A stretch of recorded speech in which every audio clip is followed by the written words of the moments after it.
கர்த்தருக்குள் பிரியமான தேவஜனமே, இந்த நாளிலும் இந்த காணொளி வழியாய் உங்களை சந்திப்பதில் மிகுந்த மகிழ்ச்சி அடைகிறேன். கர்த்தர் உங்களை ஆசீர்வதிப்பாராக. ஏசாயா தீர்க்கதரிசன புஸ்தகம் 41ஆம் அதிகாரம் 13வது வசனத்திலே நாம் இப்படியாய் வாசிக்கிறோம். தேவனாய் இருக்கிற கர்த்தராகிய நான் உன் வலது கையை பிடித்து பயப்படாதே, நான் உனக்கு துணை நிற்கிறேன் என்று கர்த்தர் சொல்லுகிறார். இதனாலே பயப்படாதே, நான் உனக்கு துணை நிற்கிறேன் என்று கர்த்தர் சொல்லுகிறார்.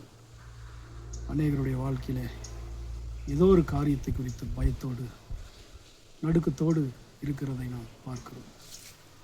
இதனால் அந்த நடுக்கங்களையும் பயங்களையும் நம்முடைய ஆண்டவராக இயேசு கிறிஸ்து மாற்ற வல்லவராக இருக்கிறார்.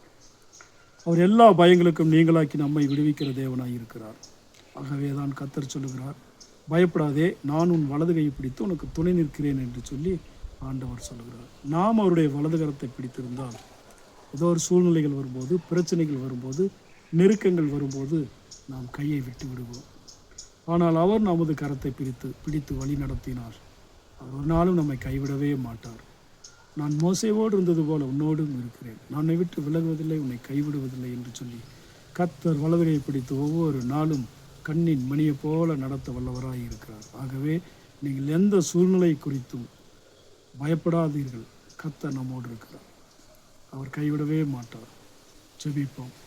பரலோக பிதாவே, இந்த நல்ல வேலையிலே உடைய கரத்தில் எங்களை தாழ்த்தி அர்ப்பணிக்கிறோம், ஒப்பு கொடுக்குறோம். அப்பா, இந்த நாளிலும் கூட யாரெல்லாம் பிசாசினால் வருகிற பயங்களினாலே பொருளாதாரத்தை குறித்து, பிள்ளைகளை குறித்து, எதிர்காலங்களை குறித்து, தேவைகளை குறித்து பயத்தோடு இருக்கிறார்களோ அவர்கள் எல்லாருடைய பயங்களை நீங்களாக்கி நீர் வலதுகை பிடித்து நீ பயப்படாதே, நான் உனக்கு துணையாய் இருக்கிறேன் என்று சொல்லி நீர் துணையாய் இருக்கிறதற்காக, நீர் வழி நடத்தி செல்கிறதற்காக உமக்கு நன்றி சொல்லுகிறோம். அப்பா, நீர் அப்படியே ஒவ்வொருவரையும் நடத்தி செல்வதற்காக நன்றி. இந்த கரத்தில் தாழ்த்தி அர்ப்பணிக்கிறோம், ஒப்பு கொடுக்கிறோம். இயேசுவின் நாமத்தில் ஜெபிக்கிற நல்ல பிதாவே, ஆமென்.